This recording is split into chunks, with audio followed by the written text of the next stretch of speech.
ellos han defendido, inclusive tienen sus propios tribunales islámicos. Ese es un fenómeno que se ve en Europa, como ellos tienen sus propios tribunales donde el derecho de familia se procesa a través de esos tribunales. Okay, por ejemplo, todo el régimen patrimonial, ellos tienen tribunales islámicos, imagínense usted. Entonces tenemos que decir que efectivamente ellos tienen una integración madura, porque hasta tienen tribunales islámicos. Bueno, primero yo me he nutrido mucho con tu presentación. Me parece que en la evolución histórica que señalaste hay dos hitos que valdría la pena mencionar.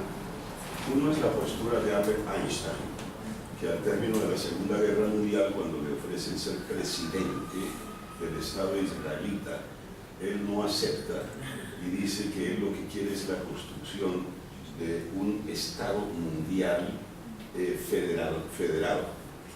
Esa misma idea la ha recogido un grupo religioso poco conocido entre nosotros, que es la fe Bahá'í. Los Bahá'í, a quienes respaldan mucho las Naciones Unidas, advocan precisamente por la supresión completa de las fronteras, independientemente de que tú me tienes que ser nuestra opinión. Creo que valdría la pena explorar un poco las contribuciones de los Bahá'í, que han fomentado mucho esa idea. Desde otro punto de vista, en cuanto a este dilema, que es más un pseudo dilema, de integración y mantenimiento de la cultura local, ahí hay que tener mucho cuidado con el asunto del idioma, porque es que cuando tú le impones el idioma local al otro, que tenga que aprender, eso puede, el idioma siempre lleva una gran cantidad de patrones culturales. Eso lo ha trabajado mucho tanto Chomsky como Wittgenstein, sí, claro, con lo del salto lingüístico. Sí. ¿Por qué no volver a una idea de Lázaro Luis Zamenhof con la creación de un idioma universal que sea segunda lengua, el esperanto? Sí, el papiamento. O cualquier otro. Porque la idea que tenía Lázaro Luis Zamenhof y que acogió inicialmente la Liga de las Naciones era que cada uno mantuviera su idioma. Los franceses, los niños franceses aprendieran francés y esperanto. Los italianos, italiano y esperanto. Los latinoamericanos, portugués o español y esperanto. Que el esperanto fuese una segunda lengua mucho más sencilla. Incluso hubo ligas de esperanto que trabajaron mucho sobre ello. Yo creo que ahí hay también un campo interesante de exploración.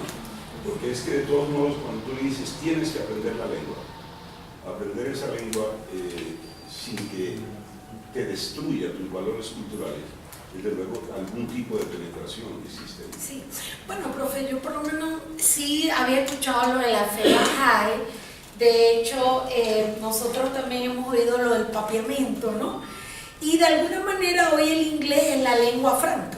Es decir, de alguna manera, sí, pero... Es peligroso porque eso implica unos valores culturales.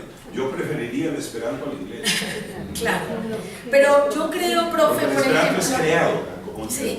No es una lengua de ningún sitio, sino que puede crear. Y aquí en Bogotá había muchos grupos de esperanto, pero se han ido perdiendo. Ya. Si nosotros pensamos, por ejemplo, hoy países como el Líbano les obligan 4 idiomas a los niños. Los colegios libaneses, por ejemplo, en Aruba y Curazao se enseñan 4 idiomas. Es decir, yo creo que hoy la tendencia es como a vamos a decir, una pluralidad de lenguas.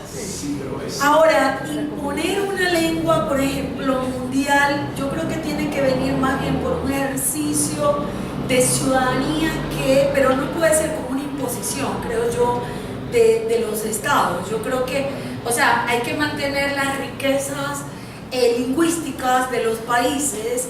Por ejemplo, ahorita que está ocurriendo en Cataluña, por ejemplo, en Cataluña está ocurriendo que hay escuelas donde, por ejemplo, no se está enseñando el español.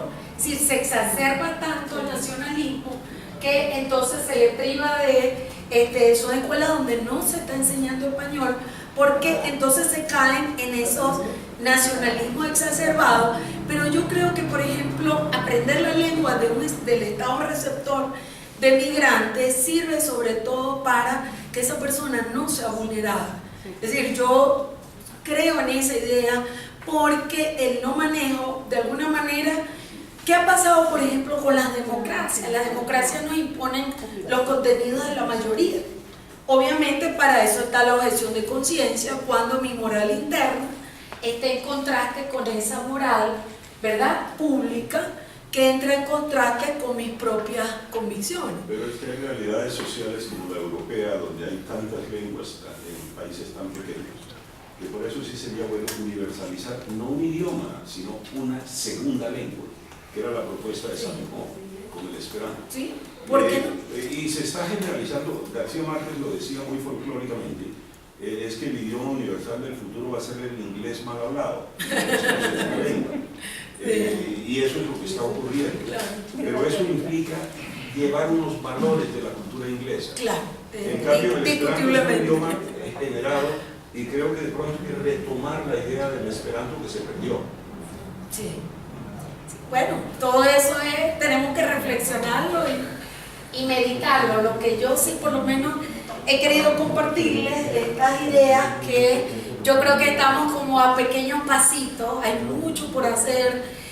Yo le decía al doctor Víctor, es que tenemos que operativizar la ética, por ejemplo, de la hospitalidad, indiscutiblemente, porque en el fondo, doctor, todas estas teorías de la alteridad que dice, hay que conocer al otro, y para conocer al otro tengo que dialogar con él.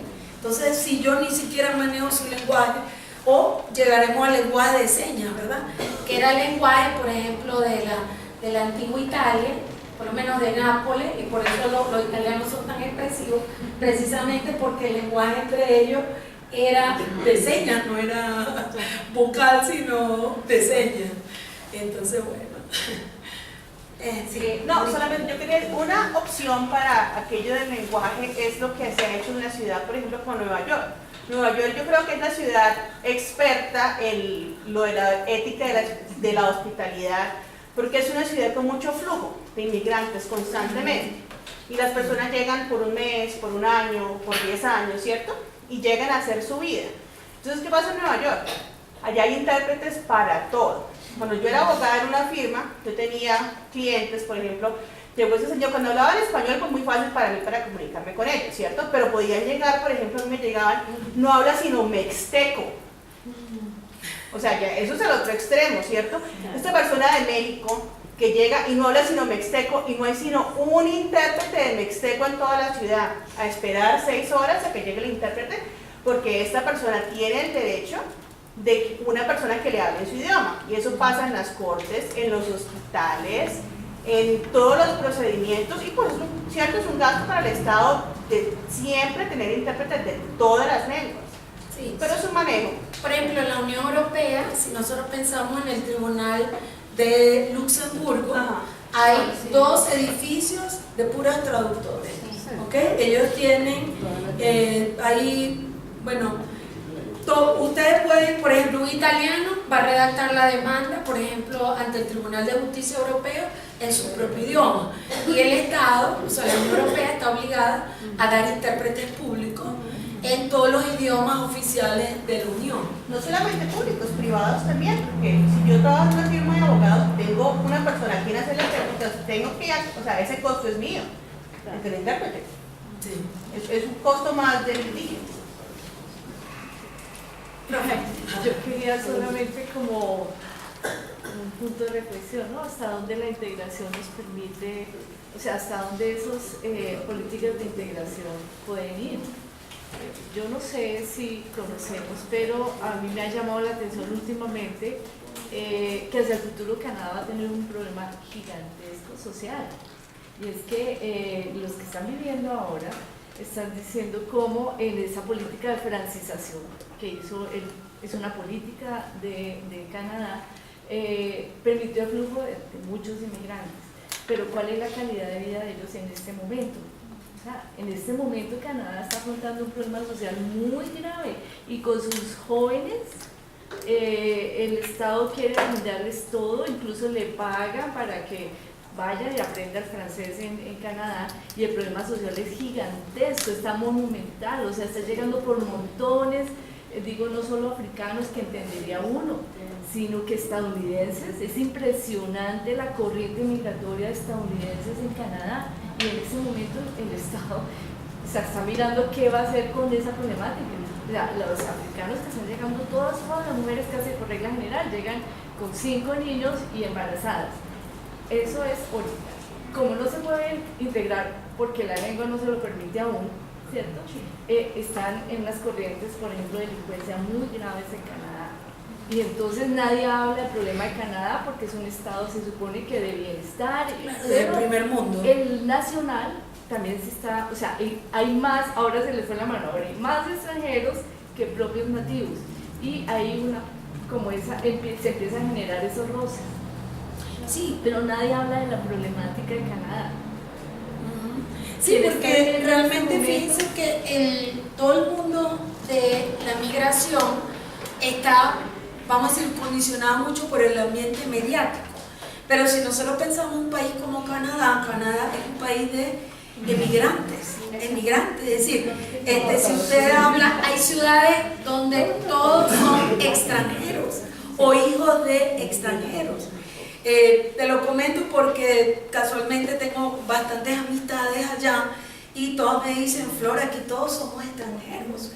Ahora, ¿qué sí creo yo? Por un lado, es decir, la visión de la migración tiene que estar acompañada no solamente por políticas públicas de welfare state, porque los derechos mínimos vitales son para todos, independientemente en qué estado estemos.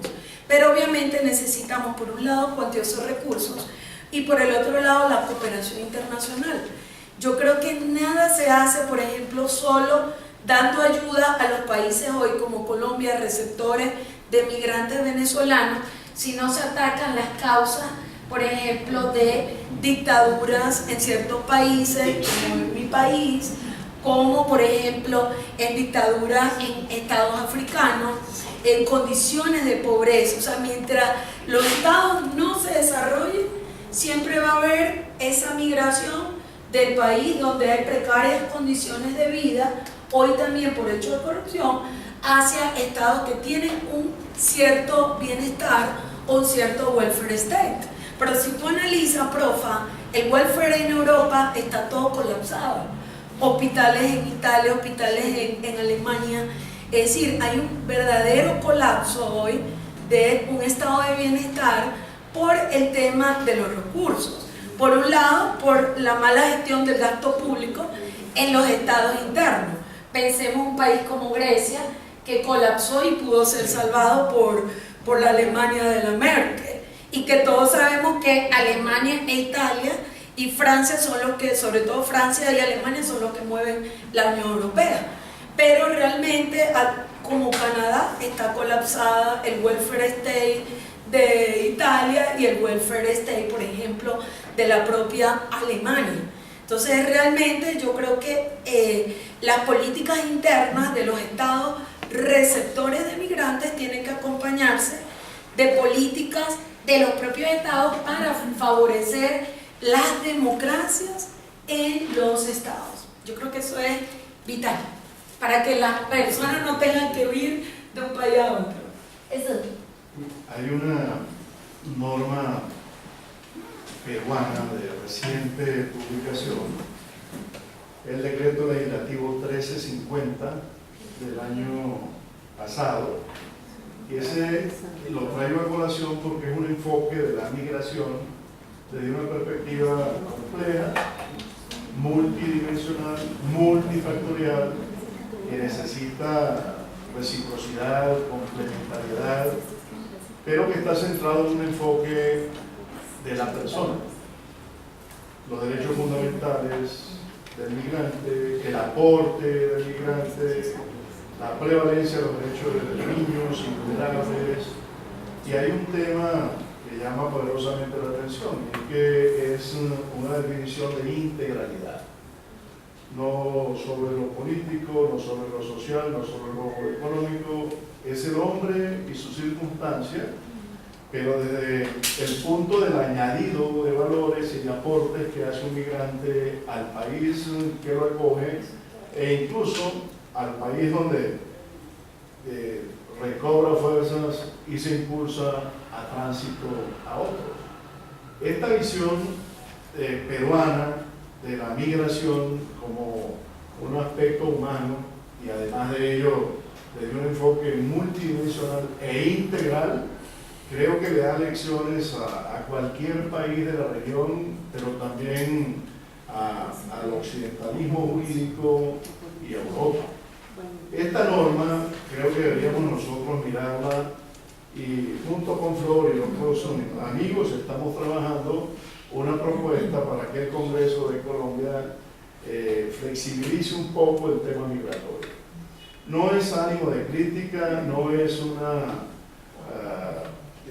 para mí grato decirlo, pero lo voy a comentar.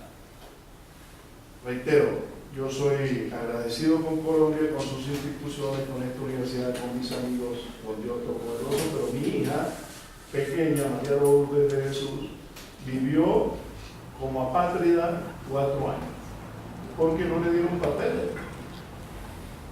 Tuve yo que ponerme tras bastidores a litigar en cuerpo ajeno para no ser un huésped hostil, y salió la sentencia que invito a que la lean, T de tutela T075 del año 2015. Mi niña viajaba con nosotros y me decían, la niña no tenía papeles, no tenía documentos, no, era refugiada política por el país que la vio nacer.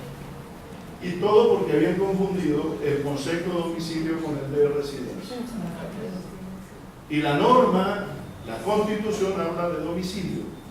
Los hijos de las personas que tengan domicilio, Bueno, ahí estábamos. Derecho a la nacionalidad. Cuando yo llego, registro pomposamente al mes siguiente una firma muy petulante que era Jesús Caldera Infante, Asesorías Jurídicas.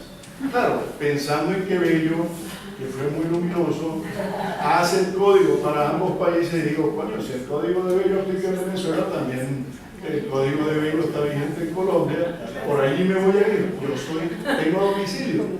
En un registro de seguridad me dijeron, tú no tienes residencia. ¿Pero por qué residencia? No, es que el decreto 400 del año tal dice que es residencia.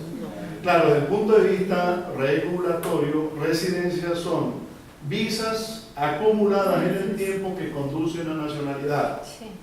Domicilio es estar y seguir estando y querer estar. Ánimo de permanencia. Pero eso costó Dios y su santa ayuda, escrito, tal. Yo no quería ser un huésped hostil. Conseguí que un chino venido allá de Asia tenía una situación similar a la mía. Me pidieron que lo apoyara, perdimos la tutela en primera instancia, por supuesto en la alzada.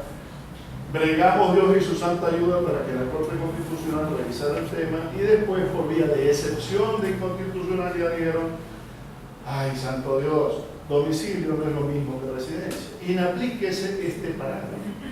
Y pudo Lulú, chiquita, tener nacionalidad colombiana. 5 años después, o sea, yo tuve que alegar en la Convención Internacional contra la Apatridia, algo que yo he pedido que apliquen a Maduro. Pero en mi caso de mi niña, lo digo no con resentimiento, no con desconformio, lo digo como una vivencia. Yo fui a Argentina y me tuvieron en la migración 1 hora y media porque creían que yo era un traficante de niños. Porque siendo la niña colombiana, ¿cómo iba a tener refugio por el país que la vio nacer? Es una niña refugiada por Colombia, si es colombiana.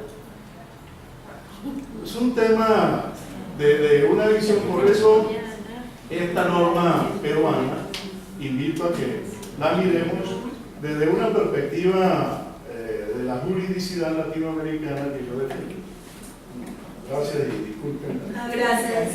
La profe. Tenía 2 preguntas. Sí. Uno, el doctor Caldera acaba de mencionar esta adquisición de la nacionalidad como un acto derivativo, como un acto discrecional y soberano de cada uno de los estados, no en contra del derecho que tú estás promulgando como un derecho humano en el derecho a la migración, porque si los estados se pueden reservar en un momento dado por políticas internas la posibilidad de otorgar una nacionalidad en un territorio, pues ese derecho de los migrantes va a quedar como muy ilustrado, muy bonito, pero no va a tener una realidad efectiva. Sí, claro. Y la otra es que yo sí creo que debemos aplicar lo que a mí me enseñaron, y es: al país que puedes, haz lo que quieres. Porque uno no puede llegar de migrante. Yo admito el derecho de los migrantes, pero admito que tienen la obligación de llegar a un territorio a respetar las costumbres de ese territorio, a tratar de acomodarse al modus vivendi de ese territorio sin que eso les haga perder su propia identidad. Pero es que uno ve comunidades de inmigrantes que son tremendamente conflictivas. Yo veo los turcos en Francia lo que hacen. Entonces, que hacen y deshacen, los detestan. Los detestan y los detestan por toda la razón, porque ellos no han querido integrarse nunca a una sociedad que es absolutamente laica, la libertad por encima de lo que sea ellos, con unas costumbres que hacen. Yo sí creo que esa integración tiene que partir de respeto hacia las costumbres y tradiciones del país que me reciben, sin que eso me haga perder la política. Sí, bueno, profe, con respecto a la primera pregunta, observamos que, vamos a decir, para que una persona hoy podamos verla en su plenitud de derechos, nosotros vemos que hay muchos países que tienen distintas modalidades para adquirir la nacionalidad. Unas más difíciles, otras más fáciles. Yo le leía esto porque yo decía, bueno, en el siglo XIX había la idea de que una persona buena, humanitaria, fíjense, un francés que diera alimento a un niño o adoptara a un niño o diera un alimento a un anciano, le daba derecho de nacionalidad. El problema es que estamos anclados a ese temor, desde mi punto de vista, de hacer con facilidad a un nacional, es decir, pasar de la extranjería a la nacionalidad. ¿Qué se pide básicamente? El ánimo de ese extranjero de permanecer y de hacer vida en ese país.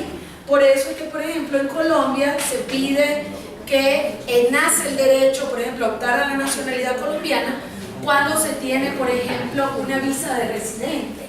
Pero para tener visa de residente acá en Colombia, un extranjero necesita, por ejemplo, el transcurso de 2 y 3 años. No, hubo un cambio con las nuevas visas de migrantes, ¿no?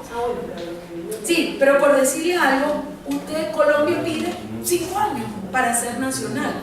Entonces, fíjense cómo esta ley en aquella época, en 1 año, o un acto de humanidad del extranjero permitía que esa persona fuese considerada nacional. Porque lamentablemente, profe, estamos todavía anclados en que sí, el nacional es el que tiene derechos políticos y el que participa. Yo creo que deberían haber derechos, una vez, mano a mano, que se van integrando esas personas, facilitar, por ejemplo, los derechos de participación, alargar los derechos de los extranjeros.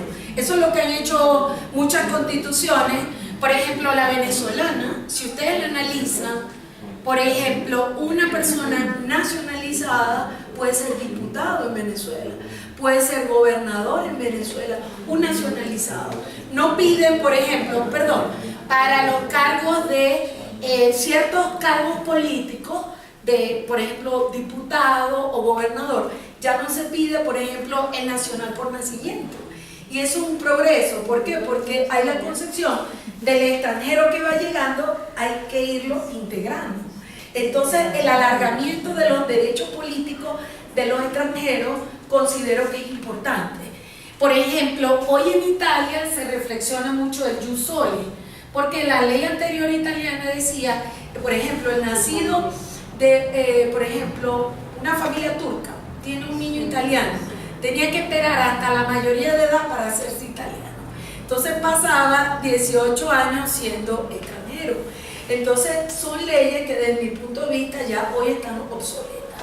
Son leyes obsoletas y que tienen, hoy hay unas amplias discusiones en Europa entre porque Europa ha sido de jus sanguinis, pero hoy, por ejemplo, los extranjeros están defendiendo, por ejemplo, el reconocimiento a través del jus soli de las nacionalidades de esos países, porque los hijos de esos extranjeros van a vivir muy seguramente en esos países.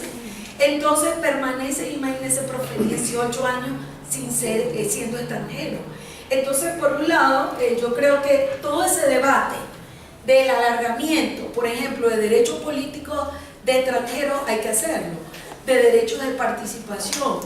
Y, por ejemplo, yo creo que la motivación de esa ley humanitaria en Perú busca precisamente eso, porque es que es normal, si todos decimos de qué se ocupa la política, del bien común, de esa búsqueda, de esa convivencia humana y de que todos establezcamos esas reglas del juego, entonces estoy de acuerdo con alargar, o sea, esa es mi postura, que se alarguen los derechos de los extranjeros. Y bueno, eso es una postura personal, ¿no? Y sí creo que el debate está por allí. O sea, hoy varias constituciones están alargando derechos políticos a extranjeros. Con respecto a los valores del lugar, ¿no? Y la preservación, yo comparto eso con ustedes, profa. Pero fíjense, se puede convivir con la diferencia. Lo que yo le decía en Europa, los tribunales islámicos. Acá en Colombia, por ejemplo, los derechos, los tribunales, vamos a decir, de los pueblos indígenas, la justicia indígena. O sea, convivir con esa diferencia, no tenemos que homogeneizarnos. En Italia, yo no sé si ustedes supieron, hubo unas demandas que se hicieron unos árabes frente al crucifijo. Es muy común en Europa ver en la oficina pública un crucifijo. Y eso viene de una ley en Italia que exigía en todas las oficinas públicas tener un crucifijo. Exactamente. Y como buen pueblo católico. Entonces vino un ciudadano árabe y demandó que ese crucifijo era ofensivo de su propia religión y que así como se proyectaba el crucifijo, debían proyectarse los símbolos religiosos de otras religiones. Bueno, entonces, ¿qué pasó? Que eso llegó hasta Luxemburgo. Y en Luxemburgo hubo una sentencia que obligaba al Estado italiano a quitar el crucifijo. Y por ejemplo, un Berlusconi dijo que no. El primer ministro italiano dijo que él iba a quitar el crucifijo porque ese era el símbolo religioso de la Italia, que dentro de esos cimientos, de esos valores, grandes valores que han construido inclusive la propia Unión Europea, está la raíz cristiana. Entonces, obviamente, por eso es que hoy hay una jurisprudencia en Europa que se llama la teoría de los contralímites, que emana precisamente de la jurisprudencia de las Cortes Constitucionales, cuando ellos exaltan los valores propios, los valores constitucionales propios de la particularidad cultural de cada estado. Entonces yo por lo menos no estoy de acuerdo con usted, pero de convivir con esa diferencia. ¿Sí? Y yo te quería preguntar, en la investigación que están haciendo, Sí. o se está mirando, porque hay un libro, aprovecho un libro que estamos haciendo con Fernanda sí, hizo una colaboración con el Rosario, sobre migraciones. Sí. Y cómo impacta en Colombia la migración en un país que tiene todavía vivos conflictos armados, que está tratando de salir, pero cómo impacta la migración en un país con conflicto armado. Lo estudiamos y lo examinamos, el caso de Burundi y Ruanda. Ruanda expulsó y Burundi estaban en un conflicto terrible, y la migración de los ruandeses generó en la frontera una explosión de mayor violencia y complicó el conflicto armado. Si lo has visto o si lo has estudiado, ¿qué crees que podría impactar esa migración venezolana en la frontera, en un país donde en la frontera, en el Catatumbo, en toda la zona del norte de Santander, se está viviendo en este momento una explosión de violencia de alto nivel? Buenísima pregunta, Tania, gracias. Miren, ¿qué está ocurriendo? Recordemos que la población migrante es vulnerable.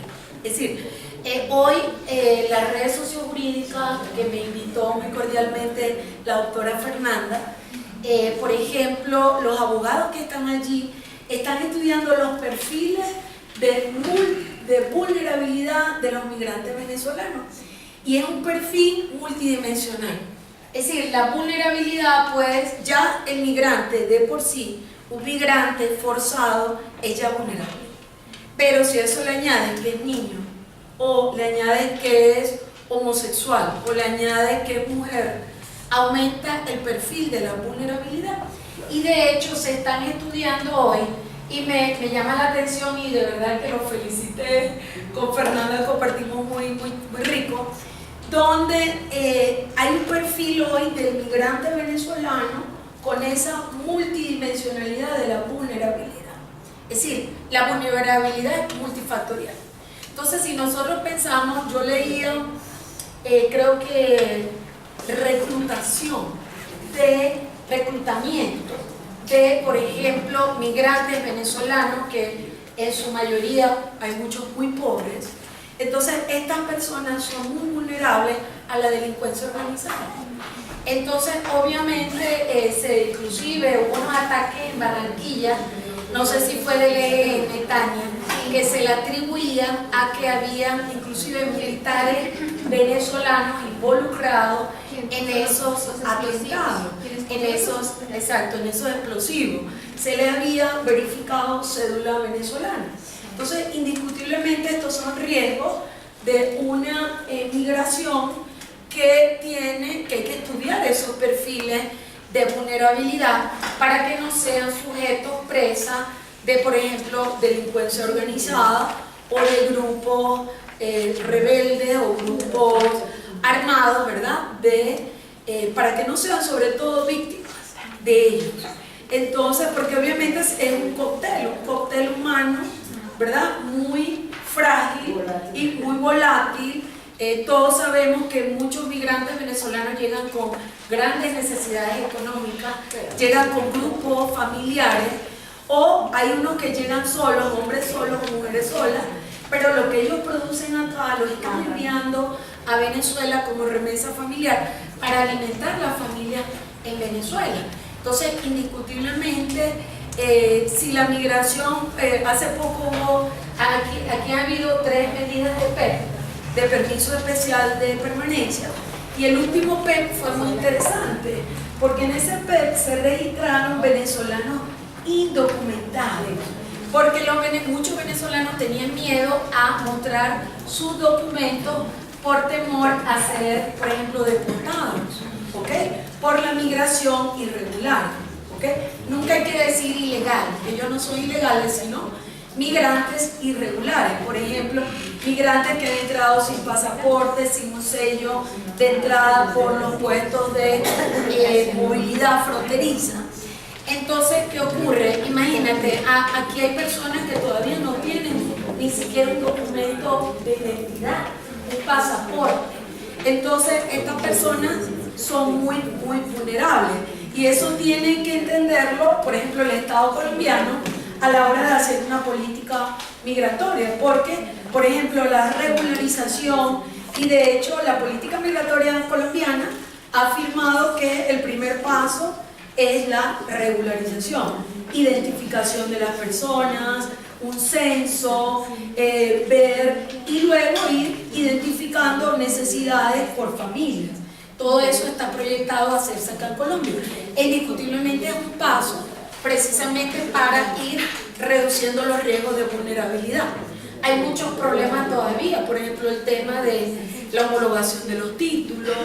Vemos países como Chile, Perú, Argentina, que tienen hoy un procedimiento de reconocimiento automático de títulos de profesionales venezolanos, por ejemplo, y que Colombia todavía no ha llegado a eso, porque aquí hay un sistema, ¿verdad?, a través del Ministerio de Educación, que tiene una política y tiene unos costos también que muchos venezolanos hoy no pueden afrontar, y eso es una realidad. Entonces vemos meseros que son ingenieros o que son, vamos a decir, que están subempleados, y eso genera también un subempleo que obviamente no favorece a Colombia.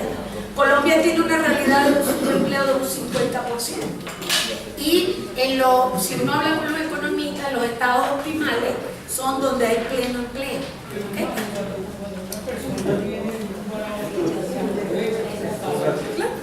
Así es.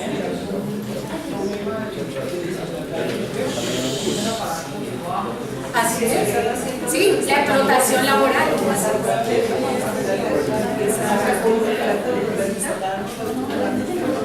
Sí.